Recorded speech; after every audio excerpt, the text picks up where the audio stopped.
Stefan is Professor of History at Malmö University in Sweden. A modern historian looking at uses of history today, he investigates modern living history groups and their rich and creative ways of connecting past and present. He is the editor with Sarah Ellis-Nilsson of Viking Heritage and History in Europe, which was partly inspired by a visit to the New York Viking Festival. 2025 has already been a busy year for Stefan in terms of public lectures on his research. So we're grateful to him and his university that he's able to join us today for his presentation, Viking Re-enactment in Northern Europe, circa 1960 to 2025. Please join me in welcoming Stefan.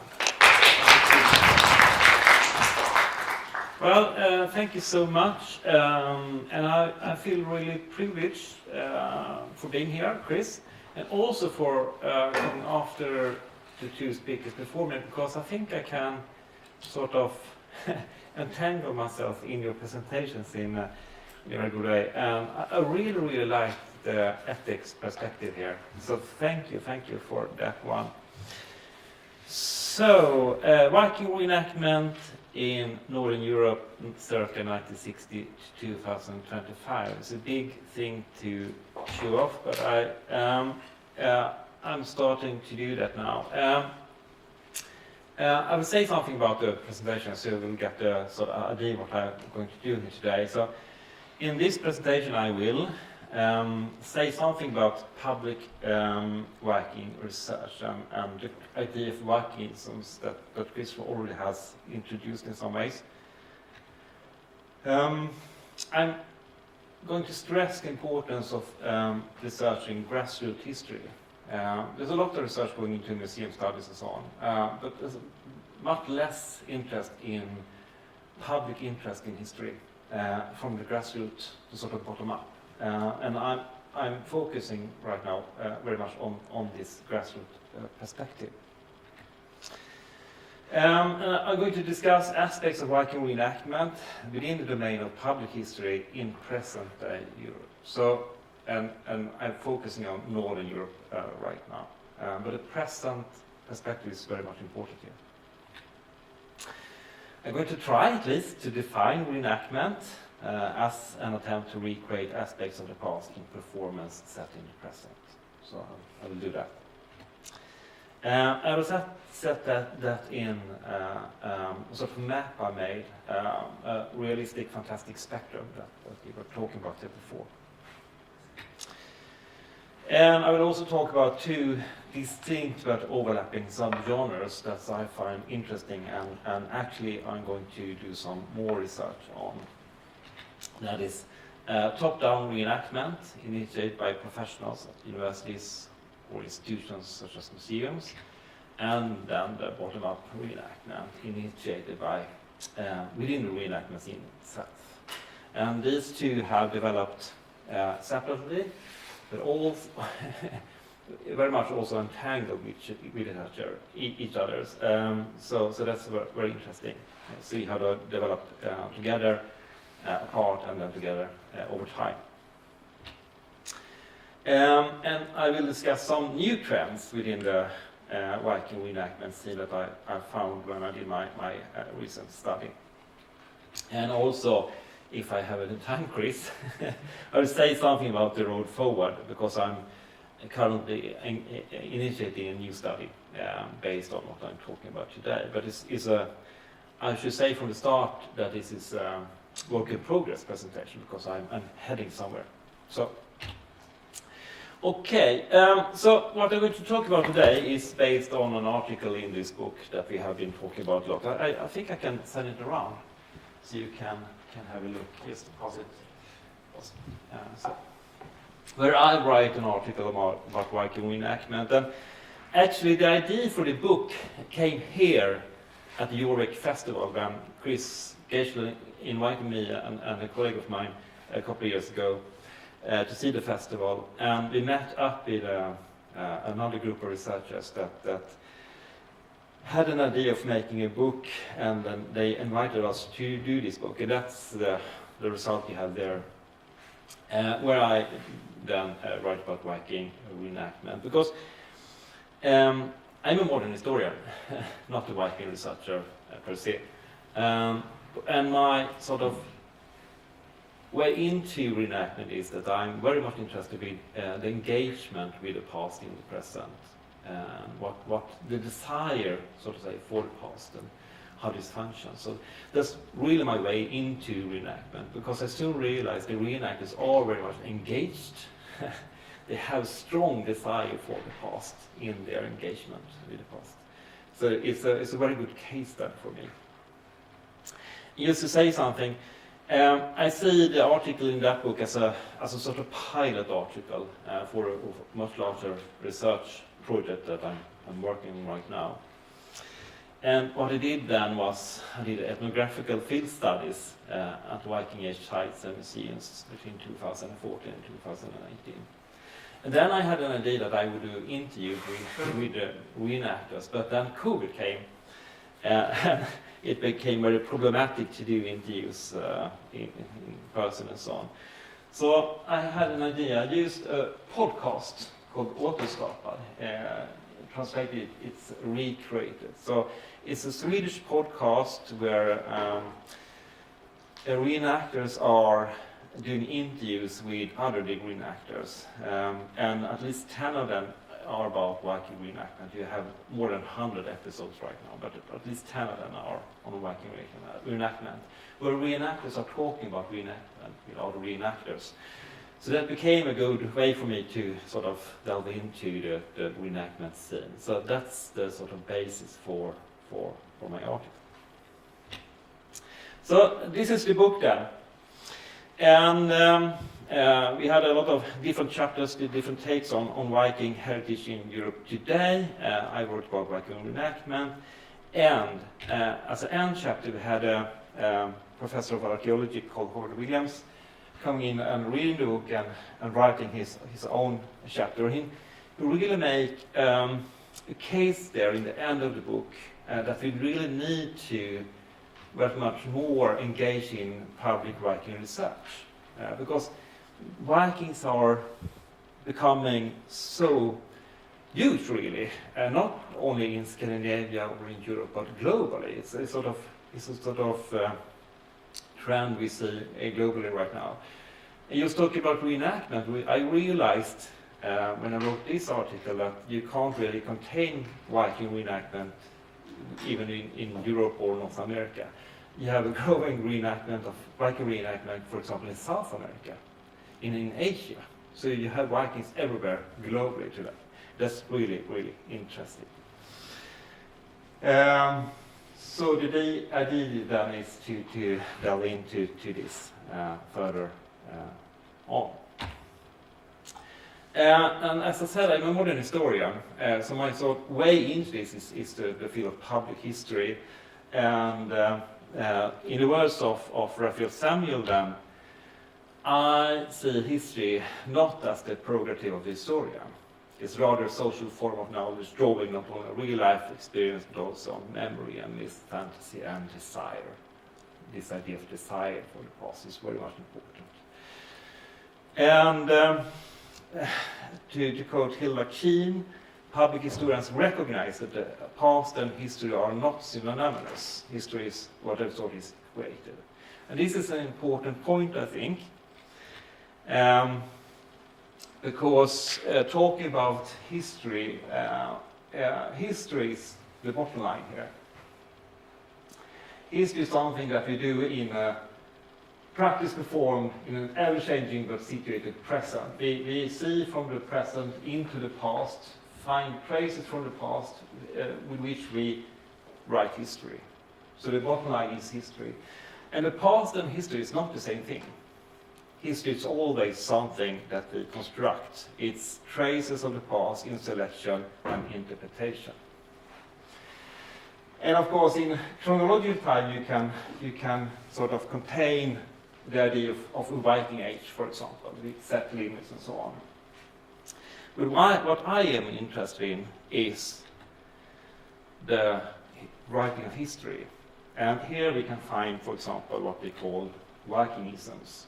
That is how the Viking age has been used, interpreted and so on, from the late part of the Viking age actually up until today. So that's my main focus here.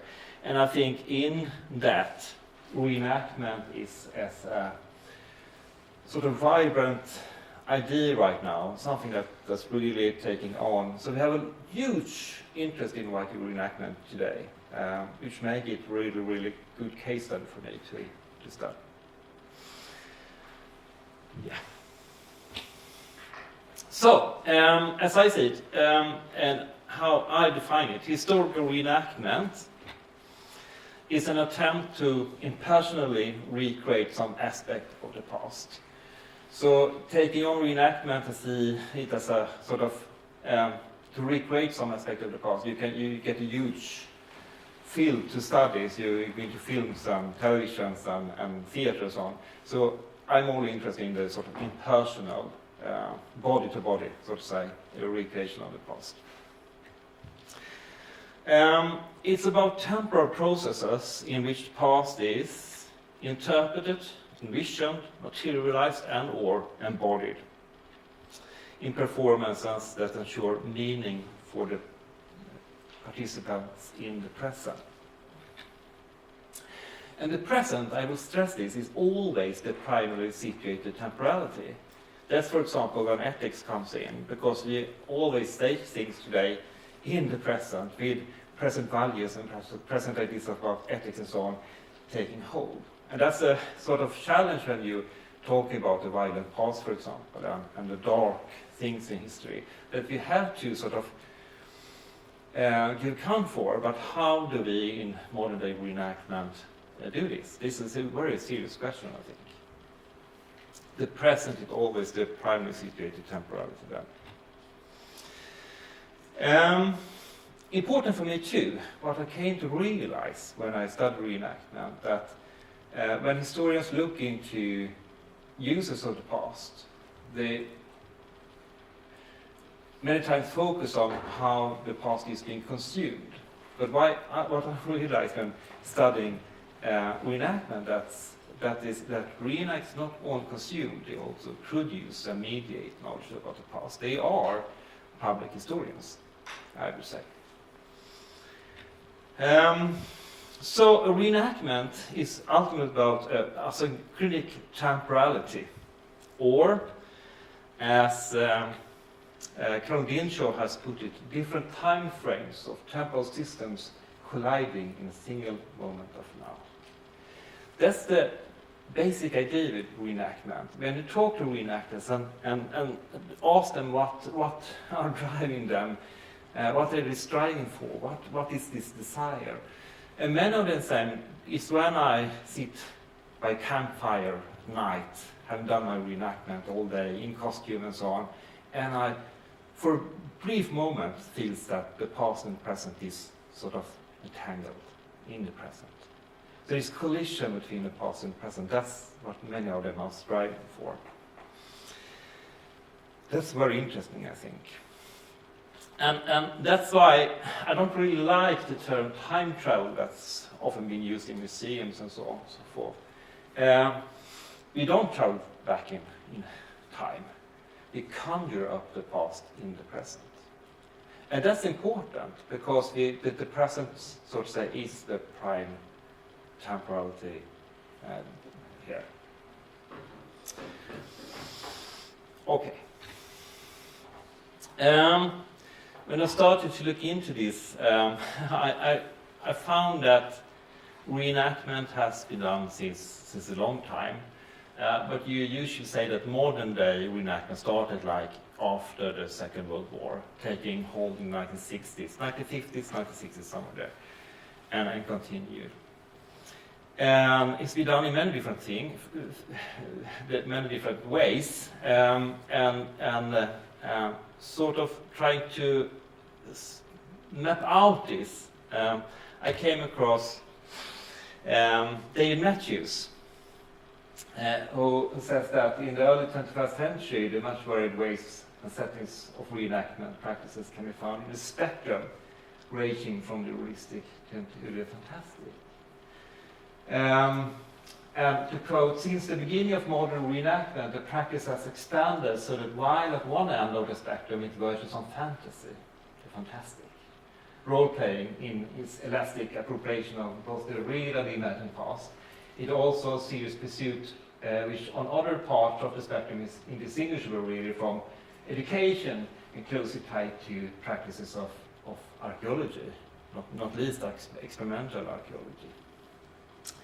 So I made this map, sort of trying to disentangle the different aspects of reenactment, ranging then from the fantastic, where the past is being played, as it never was, of course, but it's a play, ranging to sort of dramatizations, as it might have been, to more reconstructions bordering on the academic pursuits with experimental archaeology, for example, distinguishing between the domain of academic history and the domain of public history.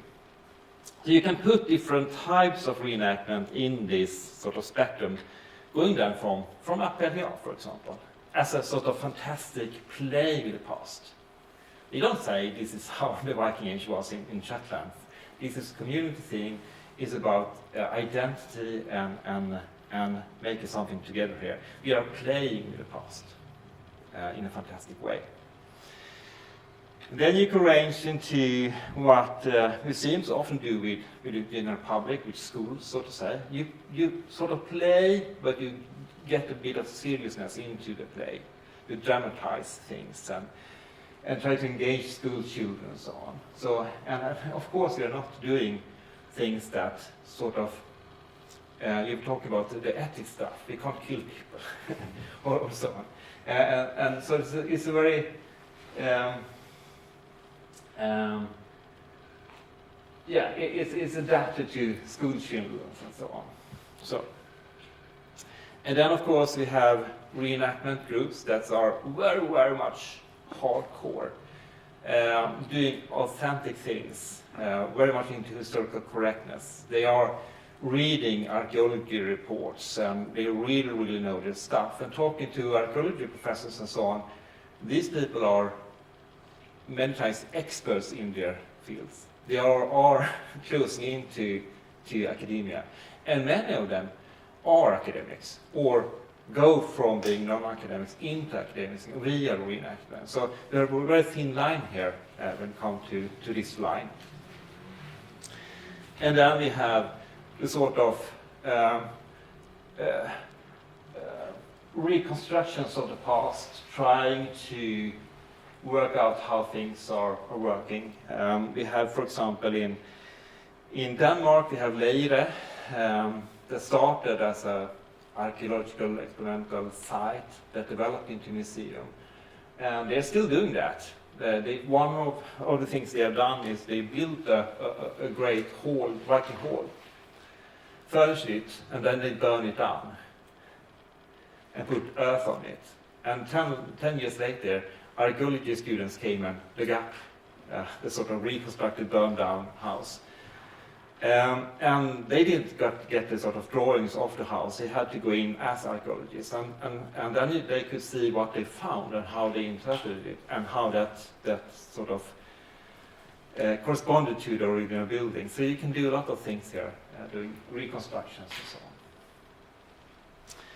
on. And I would say, looking into reenactment since the 1960s and onwards, you have a trend here, or you have different trends that I find very interesting, because looking into reenactment groups, of course you find reenactment groups that still are here.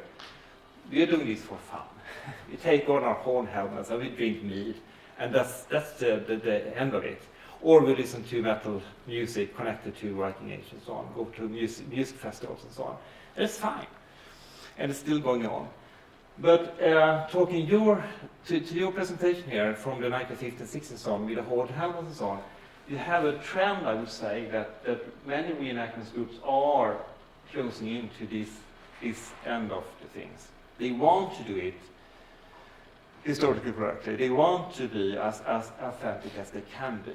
So there's a general trend from reenactment groups going that way. At the same time, I find, it's a trend in the museum sector going a different way. So you have museums that, of course, the museums want to have visitors and so on. But there's a sort of trend going from museums that doing experimental archaeology to museums that are very much more into the fantastic things. The worst case I came across is in Jelling in Denmark, and the museum there. It's not a museum, it's an experience center. There's a lot of blood, a lot of things that you can experience, but as a colleague of mine who visited the museum with me, there's a lot of sugar.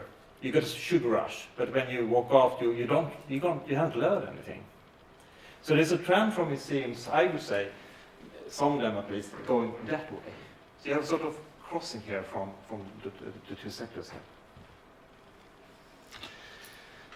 So I always already talked about that a bit. So you have two distinct overlapping subgenres. You have the institutional top-down practices of Viking reenactment that goes back for a long time, actually to the late 19th century, early 20th century. There was a lot of institutional top-down practices of reenactment then, both Viking reenactment and reenactment in general, not least in Germany. And that was ongoing up until the Second World War, and then it sort of died, but because it had close connection to the Nazi Party and so on, and the Nazi ideology and so on. But it was a thriving thing in that era, and then died, sort of, and it came back a couple of decades later, late 50s, early 60s, as experimental archaeology sites, most often. And then we have the grassroots bottom-up practices of Viking reenactment. And different groups here. So on the left hand we have professional trade historians, museologists, archaeologists from university departments or cultural heritage institutions and so on that are doing these top-down practices. And the number of recreated Viking sites have grown steadily since the second half of the 20th century. They have grown and you can find them almost anywhere in the north of Europe. This is from Erikstadir in West Iceland, recreated Viking building, actually on the site of the house of Erik the Red, I think. And they are doing reenactment as a part of their mediation of the Viking sagas and so on. And you have the grassroots bottom-up practices of Viking reenactment, initiated by hobbyists and as a recreational pursuit, and it has grown steadily since the 1960s, and have a huge amount of practitioners today, we say, all across Europe, and indeed all across the world. North America, South America, Japan, and so on. So Vikings are everywhere. And what I realized is that you have these distinct groups then, but you have this overlapping. So they very often go hand in hand. So museums are really in many ways dependent on the grassroots movement within reenactment as a part of their mediation. The Jorvik Viking Festival, for example, is dependent upon Vikings actually coming here to do their reenactments and so on. And for many grassroots groups, the museums and historic sites are very much important as a part of their get-up, their processes, their sort of year calendar and so on. They're going from museum to museum. So important part of their layout. And of course, it's very much important for different groups to meet up. Groups from Poland and Denmark and the United States and so on, meeting at museum sites and so on. So you have an overlap here and a sort of mix that's very important with the growth of Viking reenactment today. Okay, some trends that I see in Viking reenactment today. One such trend, going hand in hand with the sort of movement from the fantastic to the realistic in reenactment, is a high demand for immersive realism that's going to emerge in European Viking reenactment scene. That's the sort of hardcore groups. many reenactments are done at museums or festivals with sort of public watching. But now as a trend, I would say that many reenactments are done at closed sites, in the wilderness, or where people can't watch. So it's a immersive thing for the participants, with no outsiders looking on and so on. This immersion. And you got, for example, to the right, you have this Norwegian reenactment group that's called Hands-On History, and they are doing Vikings hikings in the Norwegian mountains. You can dress up as a Viking, get equipment and so on, and go for a hike for a week up in the wilderness in Norway, in the mountains, and live like a Viking for a week, exposed to weather and so on. So that's also a trend, to feel that you meet the past by exposing yourself to eating special foods, cold and weather and so on. So feel the past on your body, so to say. Immersion. And new ways for bottom-up organized groups to make a living out of what they do, becoming commercially driven. And Hands-On History is a perfect example. This Norwegian group that's sort of being made into a company. They are doing conferences, they are organizing heritage-funded things all across Europe. I was with them in Romania just a couple of years ago, helping them develop a site in Transylvania. So they're doing a lot of stuff there. So they're making their sort of hobby into sort of companies and so on, commercially driven. Also, there's been an increasing amount of critical debate within reenactment groups. That's very healthy, I think. When you talk about things like slavery, violence, but also from modern sort of standpoints like the connection between Viking reenactment movements to far-right movements and so on, about sexism and racism within the reenactment scene. Sort of exposing that and briefly discussing that in a new way than before, I would say. And we have this growing interest from academics as myself. Reenactors are becoming more openly frequent within academia too. Because, as I said, a lot of reenactors are academics. But it's been, in the 1980s and 1990s, people weren't talking about they being reenacted, because that wasn't what academics were doing. But now more and more reenactors are open about it. And I would say a trend since the 1990s and onwards is that they are becoming powerful players here. Because people who started reenactment in the 1980s and got interested and engaged with the past and made academic careers out of that, they are now professors, and they are now museum curators and so on. And they are a very powerful, influential group within the museum sector today, I would say, or within academia. So there's all sort of, they're becoming more and more influential today. That's something I find really interesting too. How am I for time, Chris? I have one more slide, but I can stop here. Another 3 minutes or so? 3 minutes, okay. So this is the point where I stand right now. I found this topic really engaging and interesting, and I think that there are things here that I've started to see that I want to develop more.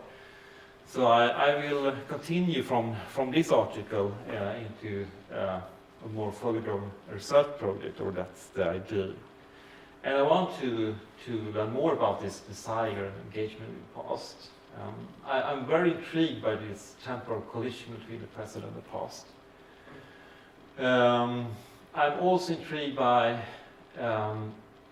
informal education to informal learning, and how these two aspects entangle. And I'm also interested about expertise, authority within this reenactment scene, how this functions and so on. So that's some of the things I want to develop. And the way forward is a new book that we're developing called Vikingisms, where I will continue to write about reenactment, and I want to develop this idea with the institutional top-down and the grassroots bottom-up, and how they see reenactment. So I will continue doing field works. In a couple of weeks, I'm going to Lofoten to do interviews there with the people working at the museum. In August, I'll go to Iceland and Edstad and do the same things there, and start there. And then I will continue with different sort of Viking museums and centers, maybe, perhaps. And I will follow that up with grassroots bottom-up group interviews with Viking reenactors, and see these two aspects and how they entangle, so to say. That's the general idea of the new article. And that is what I will be doing the next couple of years, I think. So for me, it's been very, very interesting to dive into this world of reenactment. I'm not a reenactor myself, and I would never get the clothes and so on either. But it's fascinating, and what in the end I found interesting is this engagement with the past, and how this engagement lead into that people are starting to think about history, to study history, and some of them at least become experts to rival academics in special fields of reenactment. So much that I know that we have professors of archaeology in Sweden, when they find something in the ground, they call the reenactors that are expert on that thing and talk about it. So they become experts, and I think it's important to not overlook this, but to acknowledge that this is happening, and to acknowledge that reenactors are not only consuming, but also are doing history and mediating history. Thank you.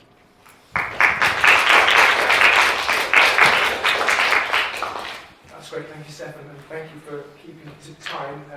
We'll have time